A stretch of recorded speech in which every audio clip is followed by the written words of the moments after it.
Halo sobatku, selamat datang di channel Sobat Movie. Tempatnya review film paling asik dan menarik buat sobatku semua. Yang baru gabung, silahkan klik tombol subscribe ya dan nyalakan loncengnya, supaya kalian tidak ketinggalan film-film seru yang Mimin upload. Oke, gak usah berlama-lama lagi, langsung aja kita ke reviewnya. Gasken sob.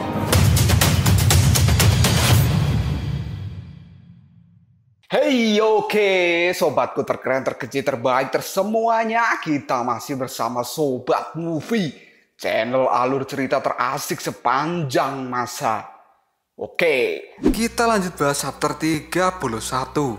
Gak usah cacot banyak bacot, kita langsung masuk aja ke pembahasan. Ini adalah pertemuan pertama kali antara Suyi dengan Sun Wukong. Sun Wukong yang datang menyelamatkan Suyi, dia langsung membunuh si bocah ular dengan sangat brutal. Dan Sun Wukong tidak memberikan ampun pada bocah ular itu. Setelah merasa puas menghajar si bocah ular, Sun Wukong pun dengan sangat beringas mematahkan tubuh dari bocah ular itu yang membuatnya sekarang telah meninggal. Dan Sun Wukong pun lalu melempar bocah ular itu ke udara. Suyi yang saat ini sudah merasa aman dari si bocah ular, dia kembali ketakutan jika dirinya saat ini menjadi sasaran amukan dari si kera raksasa. Sun Wukong yang dalam bentuk kera raksasa ini, dirinya berteriak dengan sangat keras di depan muka Suyi. Hal ini membuat Suyi langsung menutup telinganya. Dan teriakan Sun Wukong ini membuat burung-burung di tempat itu semua berterbangan. Karena teriakan dari Sun Wukong dapat menggetarkan langit dan bumi. Dan terlihatlah Suyi yang berada di depan Sun Wukong masih dengan erat menutup telinganya rapat-rapat. Karena jika tidak,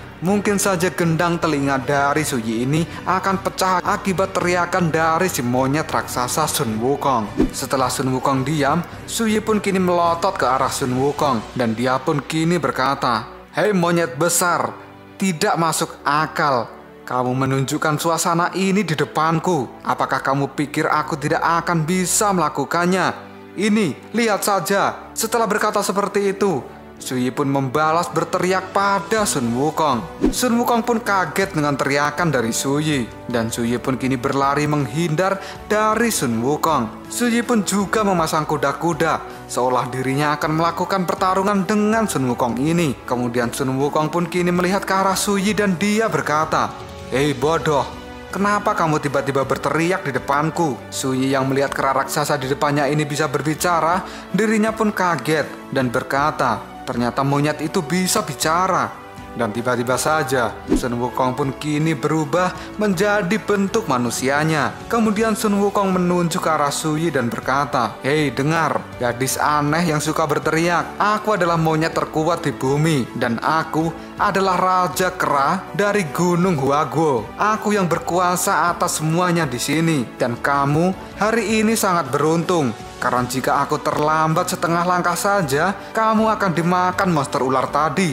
Apakah kamu tahu itu?" Dan tiba-tiba saja anak buah dari Sun Wukong pun kini muncul dengan membawa mainan dan juga trompet. Mereka pun berputar-putar mengelilingi Suyi seolah mereka menyambut kedatangan dari Suyi ini. Kemudian Sun Wukong berteriak pada monyet bawahannya untuk berhenti. Sun Wukong pun bicara pada Suyi, "Aku telah melihatmu turun dengan seekor burung. Apakah kamu adalah seorang dewi dan siapa namamu?" Suyi pun menjawab, "Benar, aku adalah peri Suyi. Dan kamu, siapa namamu?" Sun Wukong pun mengulurkan tangannya dan dia mengatakan, "Aku adalah Sun Wukong, si Raja Monyet."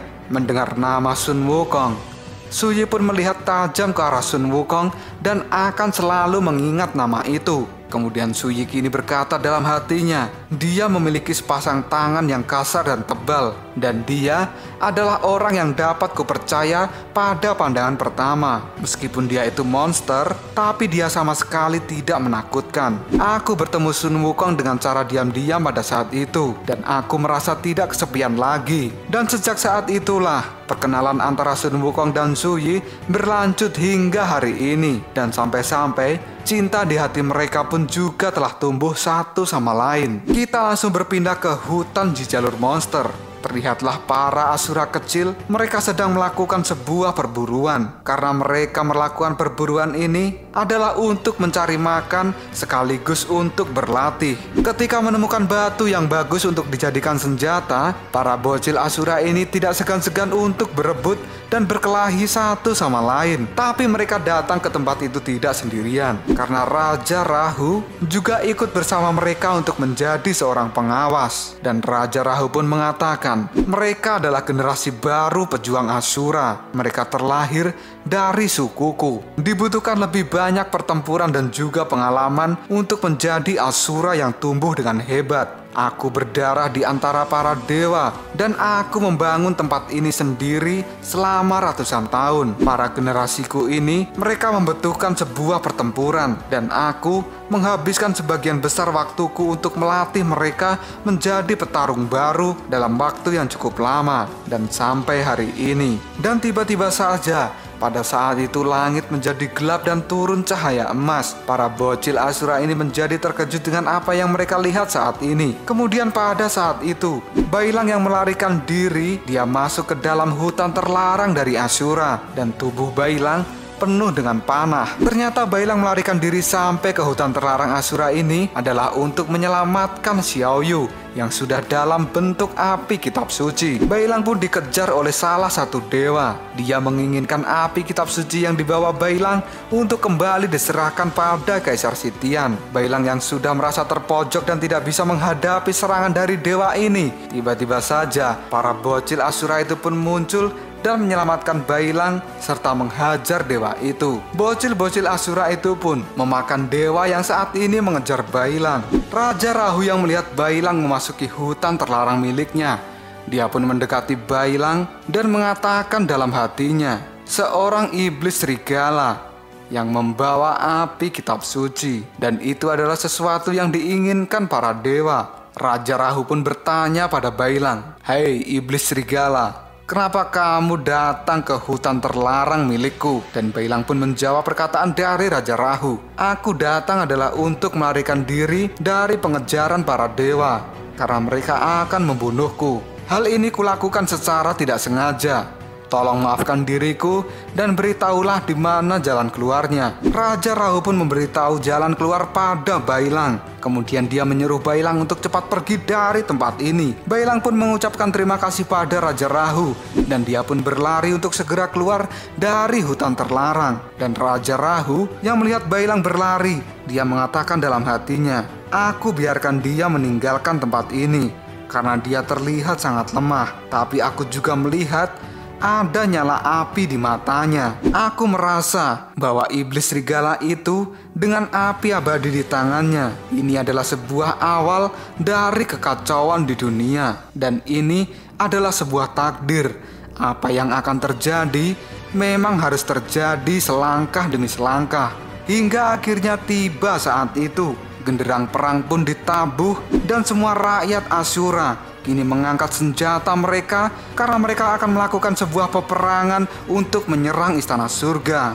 Dan mereka akan melakukan pembantaian besar-besaran. Raja Rahu pun berkata, segera setelah saat itu, perubahan besar terjadi di surga. Karena surga telah terbelah menjadi dua. Ada pihak cahaya dan ada pihak kegelapan. Surga yang telah rusak ini adalah waktu yang terbaik untuk membalas para dewa. Tidak pernah ada hubungan persahabatan antara empat raja. Tanpa para dewa sebagai lawan, kami saling menyerang selama bertahun-tahun. Tapi kali ini tujuan kita kembali sama. Semua orang dari Asura bergabung dan melancarkan serangan ke surga. Dan terlihatlah Raja Bandi kini telah naik di sebuah tangga. Dan dia pun berkata, tentu saja pesta ini aku akan mengambil bagianku. Raja Bandi yang sudah berada di atas tangga, dia pun menyerap racun yang ada di tempat itu dan memasukkan ke dalam tubuhnya. Dan kini tubuh Raja Bandi yang sudah menyerap racun yang begitu banyak, dia berubah menjadi seorang raksasa. Raja Bandi pun mengatakan, sekarang kecantikanku telah kembali. Setelah bertahun-tahun bekerja keras, aku sekarang telah berubah dan aku bisa menembus langit. Biarkan para dewa merasakan kekuatanku yang sebenarnya. Raja Karakanta yang juga akan ikut berperang, dia kini berpamitan pada Xin Yue. Dia pun berkata, aku ingin berangkat ke istana surga dan ini adalah pertempuran terpenting Sebagai Raja Ashura, bisakah aku mendapatkan restu dari dirimu? Shin Yue pun mengatakan, tentu saja, aku merestuimu saudaraku tercinta. Aku harap kamu bisa sukses kali ini. Lanjutkan jalanmu dan tidak perlu merindukanku. Kata-kata dari Shin Yue ini membuat Raja Karakanta menjadi terdiam. Raja Vimalacitra juga sudah mengumpulkan rakyat Ashuranya. Dia pun mengatakan pada rakyatnya, pejuang Ashura yang terhormat, kita akan menghadapi musuh yang sebenarnya. Dan musuh kita adalah para dewa. Apakah kalian bersemangat dengan peperangan ini? Para rakyat Ashura pun terlihat sangat bersemangat. Raja Vimalacitra kembali mengatakan, kali ini berbeda. Semua keluhan akan diselesaikan saat ini juga. Dan pertempuran ini tidak akan pernah menyisakan dewa satupun di dunia. Kemudian para Ashura pun menyerang istana surga dengan brutal. Mereka menghancurkan apapun yang ada di tempat itu. Dan Raja Bandi dengan tubuh raksasanya, dia menginjak-injak bangunan di istana surga hingga hancur. Dan pada saat itu, Raja Bandi sudah berada di depan dinding penghalang yang dibuat oleh para dewa. Saat Raja Bandi menghancurkan tembok penghalang dan dia masuk ke istana surga, dia pun dibuat terkejut dengan sesosok bayangan yang tidak asing. Karena ternyata bayangan itu adalah Raja Gila Rahu yang saat ini berada di depan Raja Bandi dan akan menantangnya bertarung. Raja Rahu yang sudah berada di depan Raja Bandi, dirinya pun berkata, Raja Bandi, hari ini aku menantang dirimu. Raja Bandi pun tersenyum dan menjawab perkataan Raja Rahu. Hei Rahu, apakah kamu bercanda? Ini sangat lucu. Apakah kamu memiliki dendam pribadi denganku? Raja Rahu pun menjawab perkataan dari Raja Bandi. Tidak, bukan hanya kamu saja, tapi aku juga akan menantang Raja Vimalacitra dan juga Raja Karakanta. Dan mulai saat ini, aku menginginkan orang-orangmu di bawah kepemimpinanku. Lalu apakah yang akan terjadi selanjutnya? Tunggu aja jawabannya di next video. Ngobrol sob. Tetap stay di channel Sobat Movie dan jangan lupa klik subscribe, like, dan share ke teman-temanmu agar channel ini dapat berkembang dan menghibur kalian semua. See you next tomorrow. Bye-bye.